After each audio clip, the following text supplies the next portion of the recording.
Assalamualaikum dan salam sejahtera saya ucapkan kepada semua yang hadir. Saya Nazri Zulkarnain bin Abdullah dan saya akan membentangkan tugasan kajian kumpulan kami yang bertajuk Peminjaman Bahasa Cina ke dalam Bahasa Melayu. Berikut ialah ahli kumpulan saya iaitu Jenny, Nazri iaitu saya sendiri, Ara, Jonathan dan Larry. Okey, untuk pengenalan, bahasa Melayu merupakan bahasa yang pesat berkembang di wilayah Nusantara dan dunia. Sifatnya yang fleksibel dan dinamik membolehkan bahasa ini menerima pengaruh asing, terutama dalam aspek leksis atau perbendaharaan kata. Sejarah menunjukkan bahawa bahasa Melayu telah menerima pengaruh daripada pelbagai bahasa, antaranya Sanskrit, Arab dan Inggeris, Hasan 1974 dan Netizen 2008. Proses pengambil alihan unsur bahasa asing seperti kosakata dan sistem bunyi telah memperkukuh struktur bahasa Melayu serta memperkaya perbendaharaan katanya. Kata pinjaman juga membantu penutur Melayu menamakan sesuatu yang sudah wujud dalam komuniti tetapi belum mempunyai istilah tersendiri. So 2015. Sejak abad ke-15, pedagang Cina telah berdagang di Selat Melaka bersama pedagang Arab, Belanda, Portugis, British dan India. Pada abad ke-17, tenaga buruh dari Cina mula dibawa ke tanah Melayu. Menjelang pertengahan abad ke-19, berlaku penghijrahan besar-besaran masyarakat Cina dari Fujian dan Guangdong ke tanah Melayu untuk mencari rezeki. Kesannya interaksi sosial yang berpanjangan antara masyarakat Cina dan Melayu membawa kepada pengaruh dialek Cina dalam bahasa Melayu.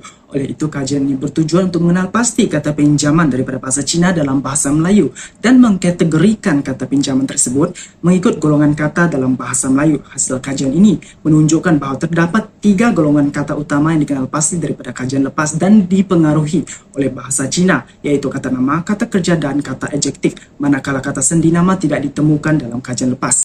Objektif kajian ini adalah untuk mengenal pasti kata pinjaman daripada bahasa Cina dalam bahasa Melayu dan mengkategorikan kata pinjaman tersebut mengikut golongan kata dalam bahasa Melayu. Metodologi kajian ini menggunakan pendekatan kualitatif dengan analisis dokumen sebagai reka bentuk kajian. Sebanyak 50 kata pinjaman dianalisis berdasarkan kajian terdahulu oleh Yu 2014 dan 2015 serta artikel dari laman web Dewan Bahasa yang ditulis oleh Ko 2021 dan 2022. Seterusnya ialah dapatan kajian. Dapatan kajian dalam jadual ini menunjukkan bahawa sebanyak 50 perkataan daripada bahasa Cina, termasuk bahasa Mandarin serta dialek Hokkien dan Kantonis telah dikenal pasti. 50 perkataan ini kemudiannya akan dikategorikan ke dalam 3 golongan kata dalam bahasa Melayu, iaitu kata nama, kata kerja dan kata adjektif. Seterusnya adalah hasil dapatan berkaitan pengkategorian golongan kata. Pertama ialah kata nama yang merujuk kepada perkataan benda atau orang. Terdapat 20 jenis kata nama telah dikenal pasti, namun hanya 5 sahaja yang akan dibentangkan.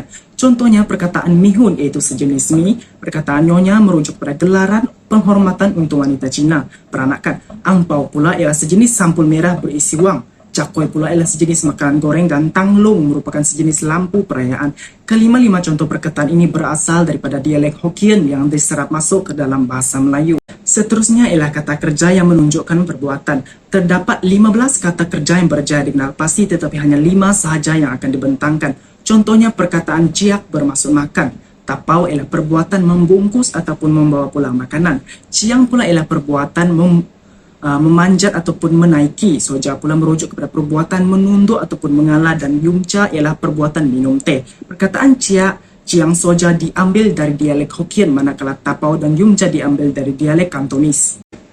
Akhir sekali ialah kata adjektif iaitu kata yang menunjukkan sifat atau keadaan. Terdapat 15 kata adjektif telah dikenal pasti namun hanya 5 sahaja yang akan dibentangkan. Contohnya perkataan lihai bermaksud mahir atau hebat. Ngam-ngam pula bermaksud tepat atau sesuai.